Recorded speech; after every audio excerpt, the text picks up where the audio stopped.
What's up everybody, welcome to Money Management channel. My name is Andrei and today I'm gonna be doing an update on MMTLP and FINRA SAC. I got the cash in the bag, stadium packed. Born a rock star in this life, gonna live it up. And guys, for today's video I have several very important news. First of all, I will remind you about the decision that can be made within next couple of weeks, and this decision might open the door for the payments to cover your damages. And yes, I think it is very possible to see this resolution within next literally several weeks, and I will show you all the details about this update. On top of that, I will show you more news about the lawsuits that are active right now. One of them is from 1209 community, and we have a sneak peek on the next potential step in this case. And the second lawsuit is the lawsuit against FINRA that was filed just less than 2 weeks ago. And I will show you very important set of questions that might literally disclose very important information that can definitely help the entire MMTLP community. So, and before we dive deep into all of this, guys, please hit the like button for YouTube algorithm and drop me a line in the comment section if you think my videos are valuable for you. On top of that, if you want to know more about technical analysis, if you want to enhance your trading skills, feel free to subscribe to my YouTube channel and to join my Patreon account. And guys, I'm recording this part of the video on June 28th, and within less than a week I will close some of cheap member tiers. And let me show you just a sneak peek on the most recent call that I made just 2 days ago. You know that yesterday on Friday session on June 27th, Coinbase lost substantial amount of its value. And I made this set of posts the day before on Thursday. You can see it right here. It is June 26th, Thursday, June 26th of this year. And this top I caught to the tick. I made it for my patrons, and the major sell-off happened the very next day on Friday. And guys, you can see that I made a perfect call, and it is not the only call that I made. You can find other similar achievements in the Patreon articles, and that is why, guys, if you want to be a part of this community, feel free to join my Patreon, because within next several days you will not have these lucrative prices. So guys, and let's begin today's video with this set of tweets that were written by Contic Wilcott. You know that he has an active lawsuit, and he wrote this set of tweets just 10 days ago. And let me remind you about this. Update: GTS and RE filed a motion to dismiss my second amended complaint. I responded to that. They have one more response, and then the judge rules on it. And BH was late responding to my SAC. I filed a default motion against them. They filed an MTD on my second amended complaint. I am in the process of responding. Should be done by Saturday at the least, probably earlier. Then they typically have 7 days to make their last response, so approximately 10 days, and NBH and myself will be awaiting the judge's decision. Burda and my cape must file their response to my SAC by July 13th. I plan on responding to them in the 14th or 15th. They then typically have 7 days to respond to that, and then it's in the judge's hands. Both FINRA and the SEC have till July 14th to file responses to my second amended complaint. I plan on another quick response, most likely within 4 days. They then have typically 7 days to respond, and then we await the judge. Last but not least, I am looking to be awarded declaratory relief. If I am awarded, everyone has a great chance of getting paid. I must win to get that. I have a really great shot at it. That being said, since all of the shareholders typically have the same case I do, similar enough anyway, declaratory relief enables you to use my case for your case. In a nutshell, since the case will already be won, it means you win. but you'd have to file a lawsuit. Any lawyer should take you. 1209 is special. We fight to the end. Every setback makes us stronger. You cannot kill us. We will not shake. We will not bend. We will not break. We are fighting for the investors. We are fighting for justice. We are not pretending, and we won't stop till we get it. And guys, definitely these deadlines that he mentioned in his that Contic Wilcott mentioned in his tweets, they are very important, and if the judge's decision will be in his favor, definitely it will be a huge victory in this entire MMTLP case. On top of that, guys, let me show you the some information about Danielle Spears' lawsuit. She wrote 9 hours ago. I am looking for a document for my MTD with FINRA. 1. I need a legitimate document that clearly shows the exact moment the halt was placed, hour, minute and second. Thank you. I win, you win. And guys, this means that Danielle Spears has something to say to the judge, and she wanted to know the exact date because something doesn't correspond properly in this case, and we know that there is a lot of discrepancies. And by the way, within a minute I will show you the questions that literally might expose a lot of new information that will definitely help us. And let's switch to another lawsuit that was written by Scipio. And just less than 2 weeks ago, basically on July the 2nd, he filed his lawsuit, and just 13 hours ago he added this. My lawsuit is extensive. The complaint itself is only 14 pages long, but there is 50 pages of evidence. I've taken a lot of time developing it, probably sank at a little over 200 hours drafting this case. I've told the MMTLP story at best as I could. I tried to include all the important facts surrounding what happened to us, and the facts tell a story of how a regulator defrauded American investors and how American agencies and politicians stood by and did absolutely nothing but talk out the sides of their mouth. Not a single word of my complaint is a lie, nor a fabrication or exaggeration of the truth. The truth is on my side, and any legitimate court will see the facts for what they are. I understand lawsuits might not be for everyone, but the more of us in court filing a Fifth Amendment violation against FINRA, the better. All it takes is one of us to win discovery, and the MMTLP saga is over. The heart of my argument is simple. Acting under federal authority, FINRA indefinitely froze my assets without due process, violating my Fifth Amendment rights, and they did so in an arbitrary and capricious way, in my opinion with malicious intent. This is an overreach of their regulatory authority, and as such, their legal immunity cannot protect them against ultra-vires actions. FINRA, I want my money. And guys, I have to admit that his lawsuit is quite different because he asks for the jury trial. This means the decision can be made, can come to us from people who are just ordinary people who will make their conclusion in this case. And in my opinion, it is very important to know that through this option, Scipio might win his lawsuit. So, and let's switch to another part of our saga, and it is the interaction in between Rob Carter and Scott Roth. And you know that Rob Carter is the host of Real America podcast, and recently he invited John Burda, Junk Savvy, and some other shareholders to his show, and they explained their point of view on the problem.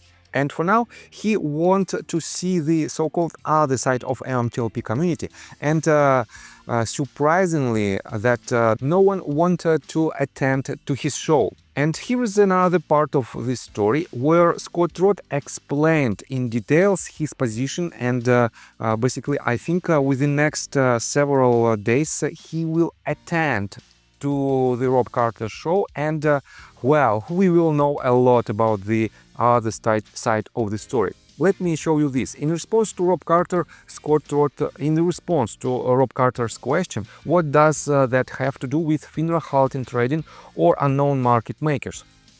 And he asks this question because Tom Slocum wrote that the oil and gas assets of MMAT, of MMTLP, basically was worthless. And Scott responded to this tweet the following: because it gave them and still gives them plausible deniability to say it was a scam all along. 2. Because it points towards the TRCH people, McCabe and Burda, knowingly falsifying SEC filings and doing so because they knew there would be a halt trapping small investors in this so-called oil play. Your bestie, Junk Savvy, never addresses the fact that McCabe never paid his leases, either, or that she admits she works for him. 3. Because FINRA, because of its immunity, could cover for Burda and McCabe and the rest of the pump and dump crowd. Karma Collects was pumping it on stock tweets. Multiple other personalities were doing the same. Love that you apparently know and play well with Gary Valinotti and have some sort of relationships with guy backed by the SEC for $4.6 million in stock fraud, by the way, doesn't do much for your credibility here. Because if you finally get Burda and McCabe and NBH personnel under oath at depositions, they might actually confirm that the SEC people who were made aware in 2018 that TRCH was a scam. Go look at the TRCC drill reports. Now the questions for Rob Carter. Why your sudden interest in MMTLP as Julie J eats her subpoena? She denies it. I will trust my instincts and people in a position to know it. And remember, she really stepped in it when she threatened retaliation against me for filing a whistleblower with the SEC over MMAT. But let's not confuse you with the facts. And shuts down her AM bombasts that she's been doing for 2.5 years on behalf of McCabe. 2. McCabe has the ability to sign the S1. The SEC wants him to.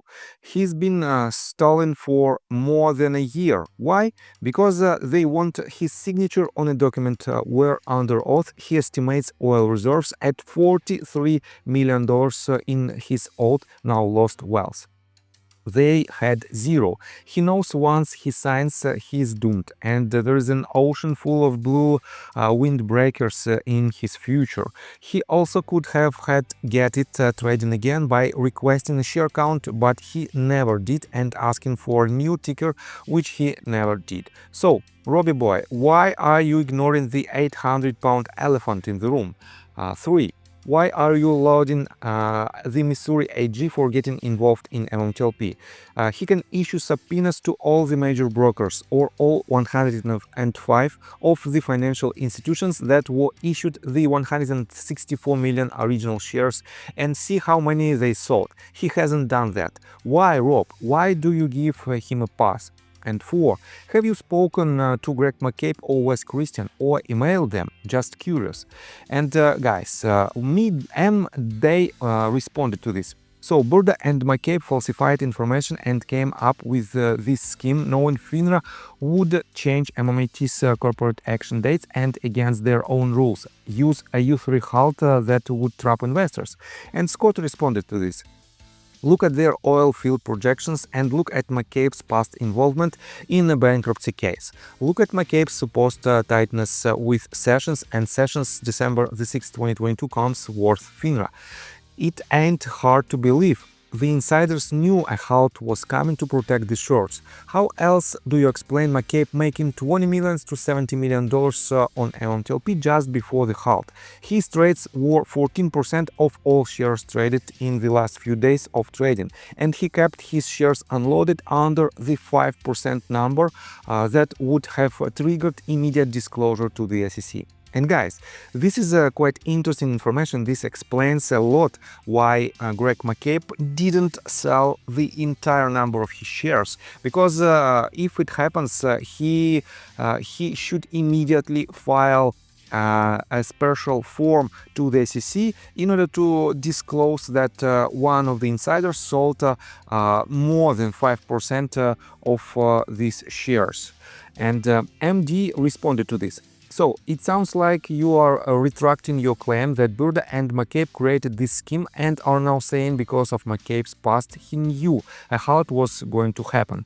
And Colontic Wilcott wrote to this entire conversation the following: "Wow, I have my popcorn ready. Robbie boy, I'm waiting for these answers out to be good.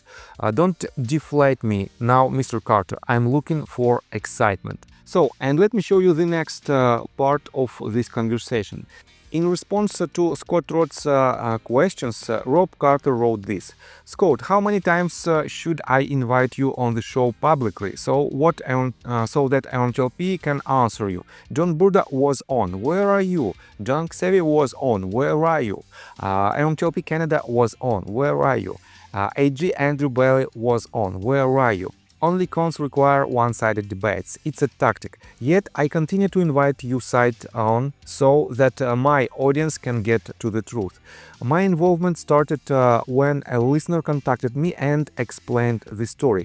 Who were the market makers? What is the audited aggregate share count? If FINRA and the SEC and congressional oversight is a tool for we the people, those answers should be public record." And Scott responded to this: "Where was I? You are calling me out for not appealing on your show. I was never invited to go on with Burda or Jay. And where was I? Trot versus Gensler, Trot versus Rubinstein, Christian versus Trot, in regards to MMTLP bankruptcy, offshore Nantucket commercial fishing, offshore Rhode Island Sound commercial fishing.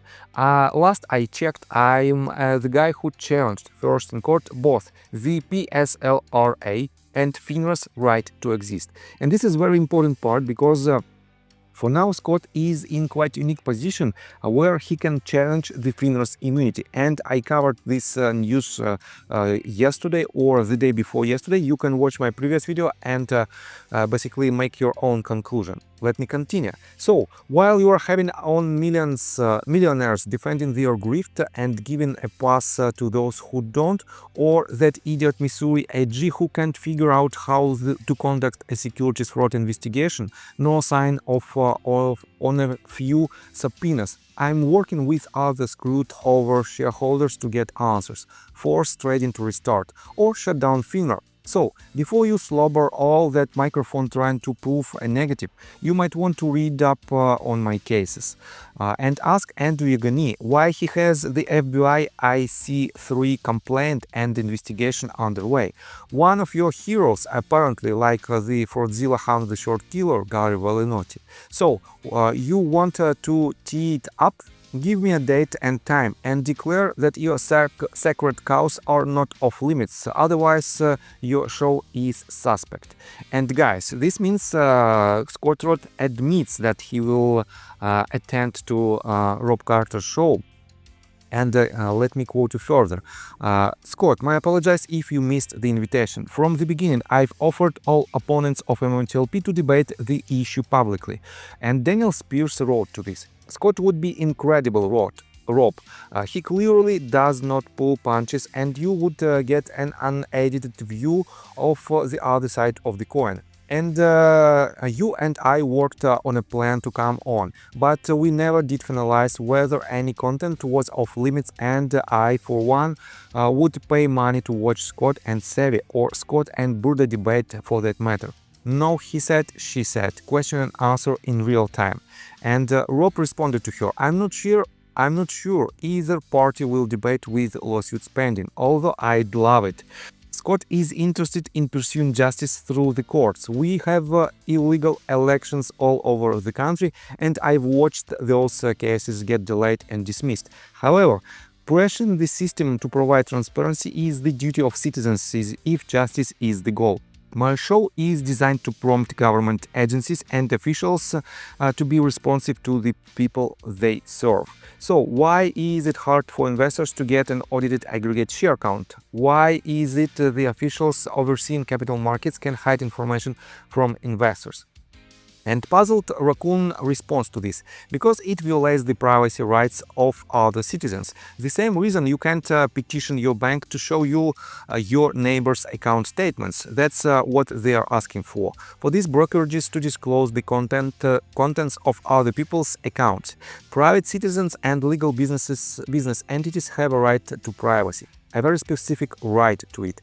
Our privacy rights are being eroded daily between big data and government surveillance as it is, with them monitoring $600 transactions on payment apps. There is no legitimate reason that brokers should be compelled to divulge information and about customers' holding just to satisfy some curiosity about conspiracies made by underinformed market participants. And it doesn't matter if a CEO led them to believe these conspiracies. It matters that the only brokerage account they have a right to information about is their own, not anybody else's. And Rob wrote, "Seems like a great cover story to sell naked shorts, no?" And Aaron Cho responded to this. Guys, you can see that it is very important to see these interactions, and I have to admit that the conclusion will definitely surprise you. So, wake me up when NBH actually attempts to do something effective. I suppose it is useful for your radio show to be able to complain about naked shorts. Doesn't really help shareholders much though, since the company never takes real action against their shorts. And Rob responded to this.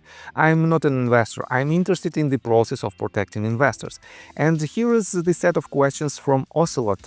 And these questions, guys, really makes me thinking that, well, NBH is the company that was created to cover this entire story. And I will explain in my thoughts in a minute. So, Ocelot wrote, "If you care about protecting investors, you should be asking very, very different questions. I think a good start, but not exhaustive, is 1. Why were there so many lies about the value of the assets from personalities on social media and the executives? 2.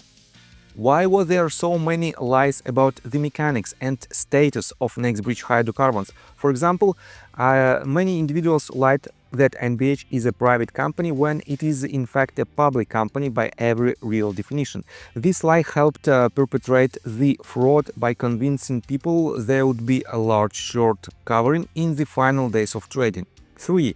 Why did NBH never get a QSIP despite the fact that getting a QSIP would provide near instantaneous liquidity? The main gripe and reason the share count feel trapped. 4. Exactly what exemption from registration did TRCH and MMAT rely upon from registration, and full analysis of how it qualified for said exemption from registration. 5. Who sold what amount on what dates in the final months of trading? MMTLP's bizarre status made it so that no Form no Form 4s were needed to be filed, even though the sales otherwise would require Form 4. Large sales were only deducted from later NBH filings after the spin-out. 6. Where is the communication between the SEC and NBH regarding the S1 that NBH said that they would be releasing shortly months ago? 7. What did FINRA see when they stated that MMTLP, and unfortunately he didn't continue this tweet. And guys, I have to admit that, well, in Russia we have very good expression, and it sounds like в любом расследовании самое главное не выйти на самого себя. And if I try to translate it into English, it will be: in any investigation, your job is not to make yourself the main character. And guys, in my opinion, the story, the NBH story for now is the story to cover the actions from board of directors. And in my opinion, for now, because of these actions, FINRA halted the trading session 2 days before the ending period that was disclosed in the and because of this, FINRA U3 halted the trading sessions 2 days before the official date. And guys, I have to admit that FINRA still hide some information in regards to this story. And that is why, guys, the investigation should cover all the parts of this saga. That is why, guys, I have to admit that, well, the story is still ongoing, and I have to say that it is not the end. I have to say that within next several days, probably we will see Scott on the Rob Carter show, and in my opinion, it will be a huge breakthrough in this case. So, I think that's all information that I want to provide you. If you like my video, please hit the like button and subscribe to my channel with notification bell. And see you guys and girls next time. Bye! I got the cash in the bag, stadium packed. Born a rock star in this life, gone live it up on the attack. Baby, I'm bad.